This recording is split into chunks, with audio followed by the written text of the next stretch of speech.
Hello friend, তোমরা সবাই কেমন আছো? আজকে রাতের ডিনার বানালাম চাউমিন। তাই আলুগুলোকে ছোটো ছোটো করে কুচিয়ে নিয়েছি, ক্যাপসিকাম, গাজর আর বিনসটাকে ছোটো ছোটো করে কুচিয়ে নিয়েছি ভালো করে। আর এদিকে আমি চাউমিনটাকে সিদ্ধ করে রেখে দিয়েছিলাম অলরেডি। তো প্রথমে তেলের মধ্যে সাদা তেল দিয়ে করেছি আমি। প্রথমে তেলের মধ্যে আলুটাকে দিয়ে ভেজে নিয়েছি কিছুক্ষণ, তারপরে গাজরটাকে দিয়েছি। গাজরটা কিছুক্ষণ ভাজার পরে তারপরে বিনসগুলো দিয়েছি। তো বিনসটাকে দিয়ে ভালো করে ভেজে নেওয়ার পরে তারপরে ক্যাপসিকাম দিয়েছি।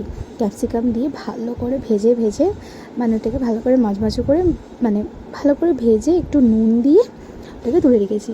তো আমার ভিডিওগুলো যদি তোমাদের ভালো লাগে তোমরা প্লিজ আমাকে সাপোর্ট করো। ফেসবুক থেকে দেখলে তোমরা আমাকে ফলো করে দিও, আর ইউটিউব থেকে দেখলে তোমরা সাবস্ক্রাইব করে দিও প্লিজ।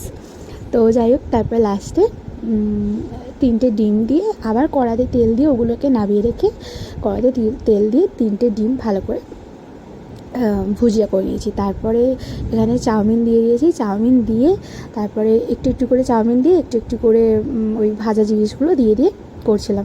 এদিকে একটু ম্যাগি মশলা দিয়ে দিয়েছিলাম। ম্যাগি মশলা দেওয়ার পরে একটু সস দিয়ে বেশ ভালো করে ওটাকে কড়ার মধ্যে নাড়ানাড়ি করে নিয়েছিলাম। কারণ আমি অনেক জায়গায় দেখেছি সস দিয়ে কড়ার মধ্যে বেশ নাড়ে, তো বেশ ভালো লাগে। তো আমিও একটুখানি ট্রাই করলাম, দেখি কেমন হয়। তো ম্যাগি মশলাটা চাউমিনে দেয় না অনেক জায়গায়, বাট আমি একটু ট্রাই করলাম, দেখি ম্যাগি মশলাটা দিয়ে কেমন লাগে। তো রাত্রিতে বর এলো, বরকে বললাম খেয়ে দেখো কেমন হয়েছে। আমার শাশুড়ি মাও ছিলেন, তো শাশুড়ি মাকেও দিয়েছি। শাশুড়ি মা নিচে বসেছিলেন বলে শাশুড়ি মা বললো আমার ভিডিও করতে হবে না, তোমরা তোমাদের করো। তাই রাত্রিবেলা ডিনারটা আজকে বেশ ভালো জমিয়ে হলো। তো সবাইকে গুড নাইট, টাটা।